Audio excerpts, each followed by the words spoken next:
My name is Russ Daye. I'm the lead minister at St. Andrew's United Church in Halifax, and I want to welcome you to this Interfaith service of witness.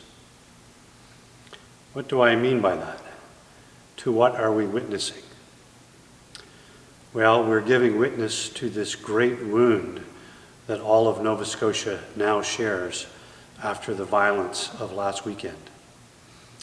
A wound that has torn apart multiple communities and many families. We give witness to the grief that we all feel. We give witness to the sorrow and the anger and the confusion. But we also give witness to our strength, our resilience, and our spirit. And our spirit is stronger in our diversity and when we embrace our diversity. And so this is an interfaith service. You will hear from a Muslim Imam, from a Jewish Rabbi, from a couple of Christian ministers, from a Wabanaki spiritual leader. At the end, there will be a practice offered by a senior teacher in the Buddhist tradition that will help you to hold all the things that you feel in your heart in a way that helps to build peace. The first person we will hear from is a Roman Catholic layperson who also happens to be Premier of Nova Scotia. All of these leaders will be offering a form of balm for our collective wound. They'll be offering words of comfort and hope and strength from their traditions. Before I turn this over to Premier McNeil, I only want to say two more things. One is that I want to acknowledge that even in this format, we gather on the ancestral and unceded territory of the Mi'kmaq. We are all treaty people, and in a very real way, this interfaith service is meant to be a living out of the values of the peace and friendship treaties. The other thing I'd like to say is to acknowledge that this is actually the beginning of Ramadan. And I say to our Muslim friends, Ramadan Mubarak. And I know that it must be so strange to try to celebrate and pray and practice not only with social isolation, but in the wake of this violence.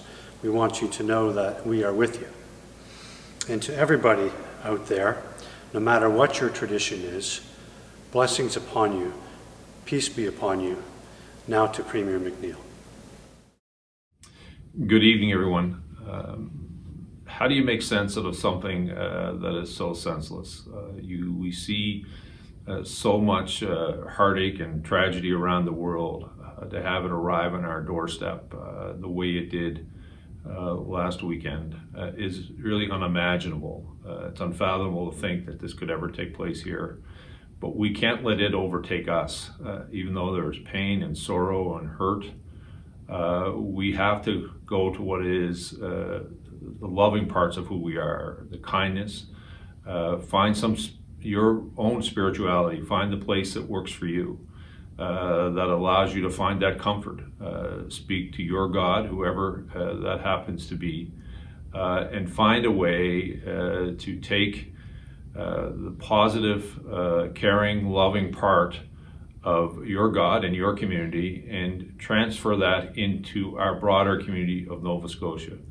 It is my hope and my sincere hope that the Holy Spirit ends up finding its way into each of our hearts and binds them back together and heals them, but at the same time fills them with love and kindness, and so that we can actually share that with our broader community.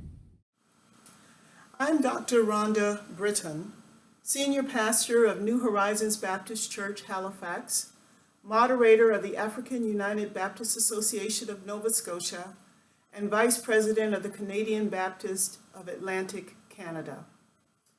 I pray that these words from Lamentations chapter 3, verses 18 to 24, comfort your hearts.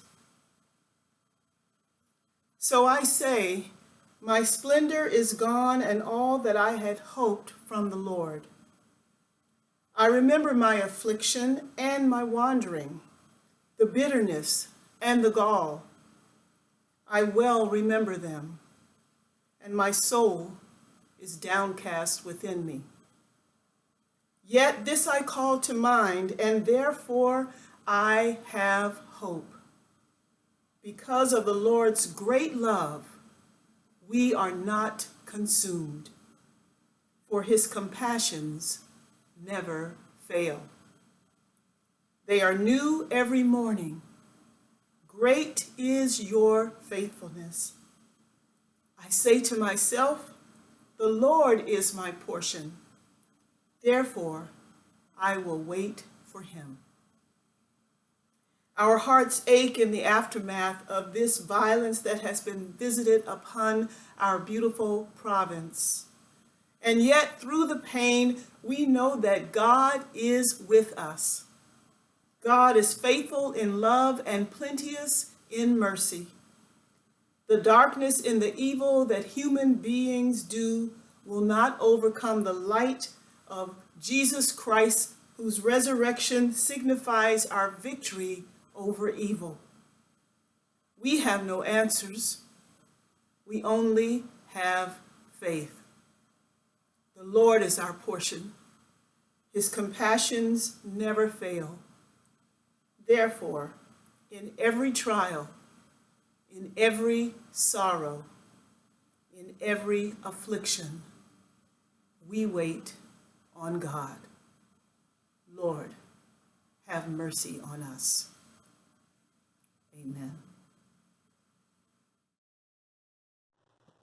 Hello, my name is Gary Carlin, and I'm the Rabbi, spiritual leader of the Shaar Shalom congregation in Halifax.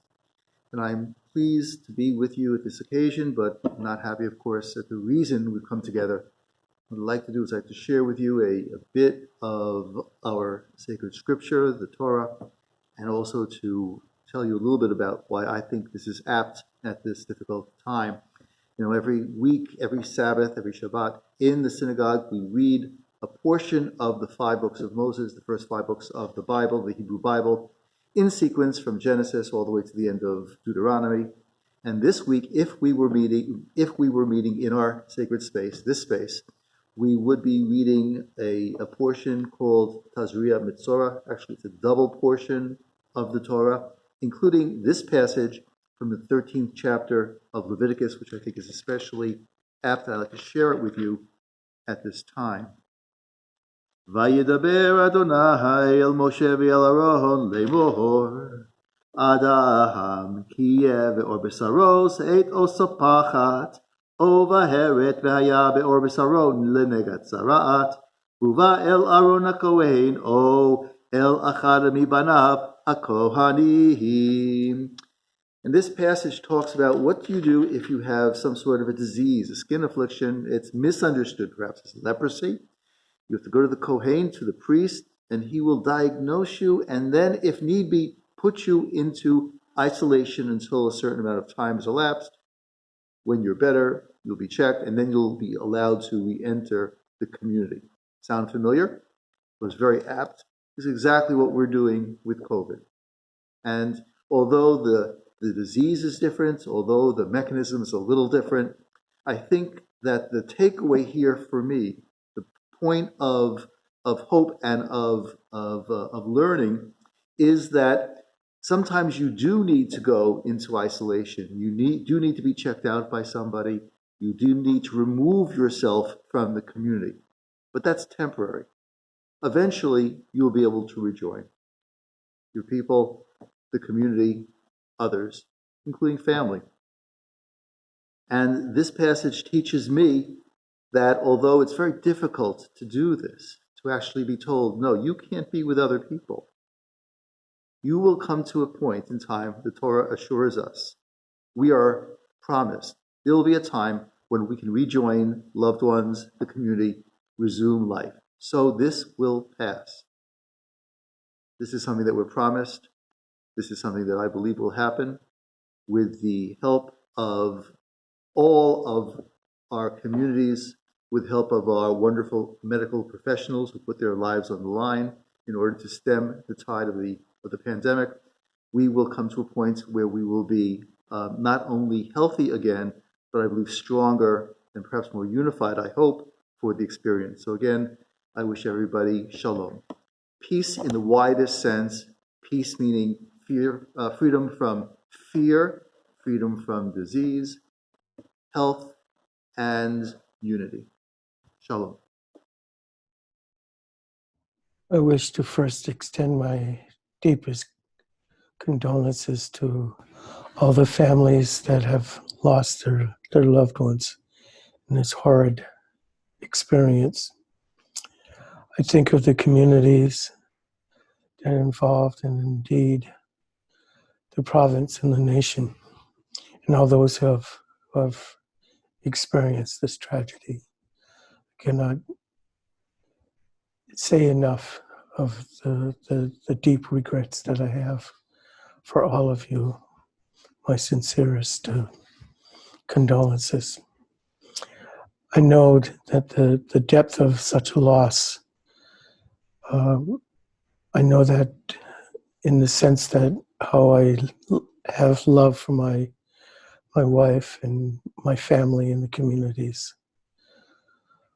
I also want to extend a compassionate sorrow for the family of Gabriel Wortman and the legacy that they have to endure and carry on. And I think about also the legacy of violence that so permeates cultures around the world, and how we seem to glorify violence in so many capacities, particularly with entertainment and games and so forth, that at this deepest tragic experience that we're all feeling, especially for the families. Maybe this is a moment that we can think about how we seem to glorify violence in so many capacities and profundities and subtleties.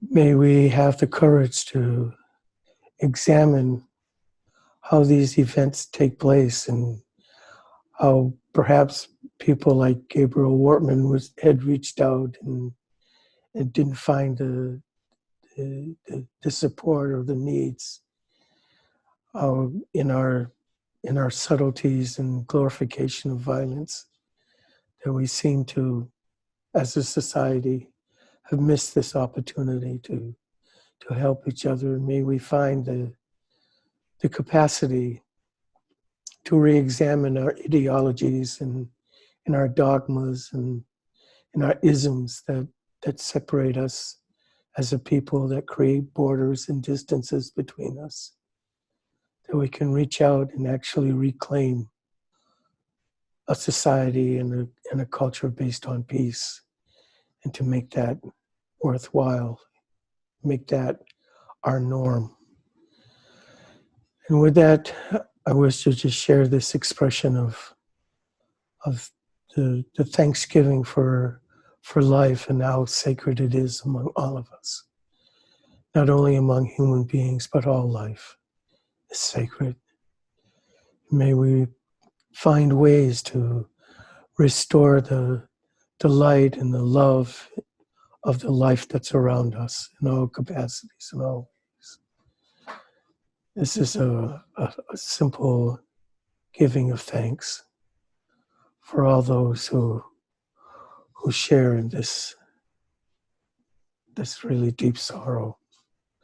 Much love and many blessings to all of you. Haya haya haya teona, haya haya haya teona, haya haya haya teona, haya haya haya teona, haya haya haya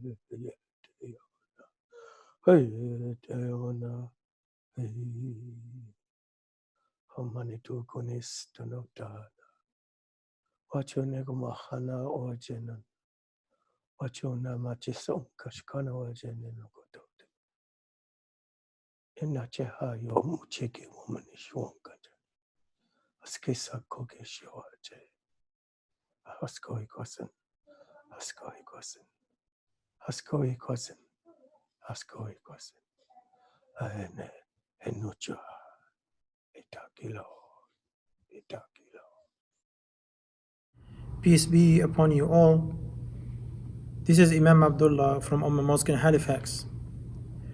We all woke up on Sunday to the shock and horror of what happened on Portapique.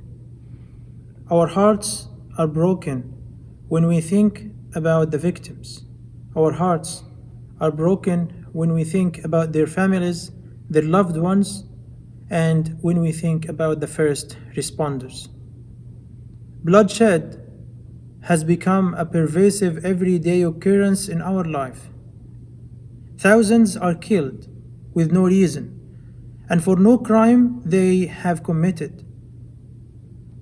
Prophet Muhammad, peace be upon him, and all messengers of God, he swore, saying, "By the one who controls my soul, a day will come when the killer does not know why he shed blood, and the victim does not know why they lost their lives." This is sadly the world that we live in nowadays. However, we cannot simply watch this evil spread on earth. We have to act to stop this evil and save lives. God said in the Holy Quran, "If you saved a life, it would be as if you have saved the lives of all mankind." This tragedy should be a call for action to all of us. There is a lot to be done in our education system, in the community support, and in the mental health services, and so on and so forth. When I reflect upon this shocking incident in this peaceful land, I remember the verse in the Holy Quran in which God said, "No one knows what he will earn tomorrow, and no one knows in which land he will die. Indeed, God is the all-knowing." The killer may have achieved his aim of intended destruction,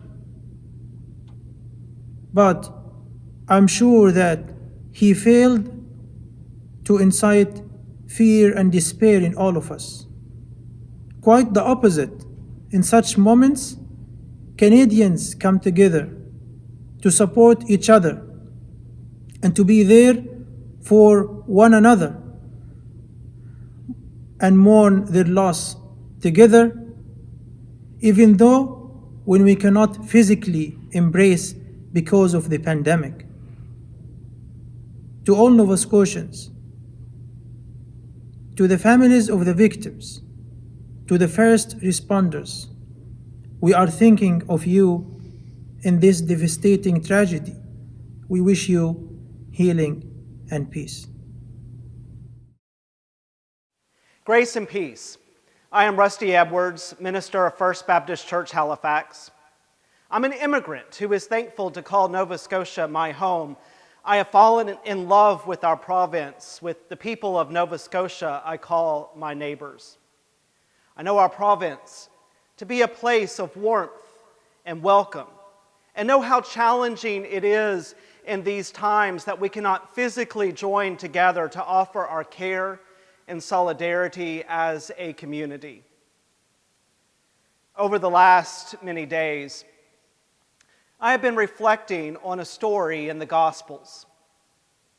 Jesus was already weary from the pace of his work, confronting injustice, defending the poor, and tired of his homeland. Already weary from life in hard times, he was given news that his cousin John was brutally beheaded as a gift to a Roman official on his birthday. News of the senseless violence was too much. The Gospels tell us that Jesus withdrew to be in a deserted place. He needed to get away from it all, the grief on top of an already challenging time was too much. But when Jesus arrived at what he thought would be a place of escape, he found a great crowd had followed him. They just needed to be with him, to be with each other. Instead of sending them away, the Gospels tell us Jesus had compassion for them. Hours later, he would take 5 loaves of bread and 2 fish, and giving thanks to God for what little he had, he shared it. And a miracle took place as a crowd of thousands found comfort in sharing food with one another. Jesus was weary. Difficult times, senseless violence. He wanted nothing more than to escape all of it. But instead, community came together and Jesus shared compassion. In normal times, our Nova Scotian instinct would be to gather like the crowds that followed Jesus, to find comfort in solidarity, to even share food. Though for the sake of our community's health, we cannot physically gather, we can remember that even in times when we are weary, maybe especially when we are weary, one of the best gifts that we can offer ourselves, our family, our neighbors, is compassion. My prayer is that as a community, we will find new and creative ways to share compassion and to receive it from one another, loving care for stranger and friend. One of the prayers we often sing here at First Baptist goes like this: peace before you, peace behind you, peace under our feet, peace within us, peace over us. Let all around us be peace. May we add compassion before us, compassion behind us, compassion under our feet, compassion within us, compassion over us. Let all around us be compassion. Peace and compassion to you, my neighbors. Our hearts have been shattered by this unfathomable and unprecedented act of violence happening so close to home. There is so much shock and so much sorrow here. On behalf of the Halifax Shambala Center, I, Kathryn Heckman, would like to offer a few remarks, especially to the families and friends whose cherished loved ones have died suddenly and violently. Although they are no longer here with us to enjoy this precious gift of human life, they will always remain in our hearts and our memories. May our thoughts and our prayers provide some consoling comfort to the families and friends at this time of their unbearable loss and suffering. Also, it seems important to recognize the mourning extends to all Nova Scotians. Our ground has been shaken.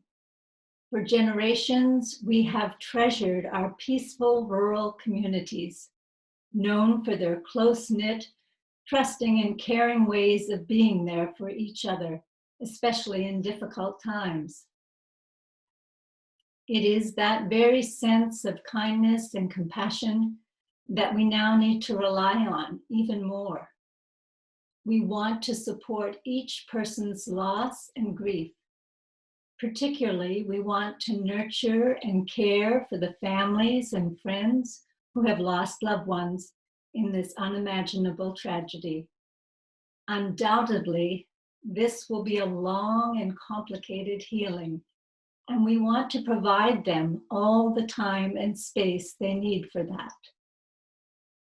If we doubt our inner strength and resiliency, our basic goodness, we can come together to rouse our humanity and remember our capacity to hold each other's suffering in the cradle of loving kindness. And we can manifest that in our words and in our actions in the days and weeks and months ahead. Our words and actions arise from our feelings. So I would like to ask that we now join together to take a few minutes to do a traditional Buddhist meditation intended to acknowledge our feelings and reawaken our loving kindness.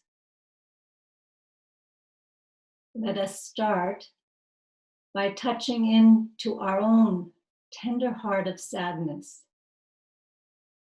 Quietly pause for a moment and feel that. Just be with the feeling of that tender heart of loving kindness. Now extend that tender heart of loving kindness to the hearts of all the mothers and fathers, sons and daughters, brothers and sisters, husbands, wives, and partners of each and every victim. Quietly pause for a moment and feel that. And just be with that feeling of the tender heart of loving kindness.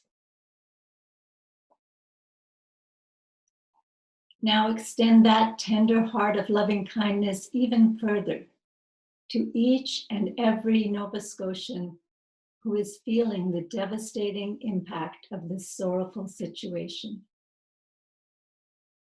Quietly pause for a moment and feel that. And just be with that feeling of the tender heart of loving kindness extending out. And finally, extend this to everyone who has ever suffered through horrendous tragedies all over the world. Rest with confidence in the peace and support of the loving kindness that powerfully radiates from each of our hearts to touch the hearts of all beings.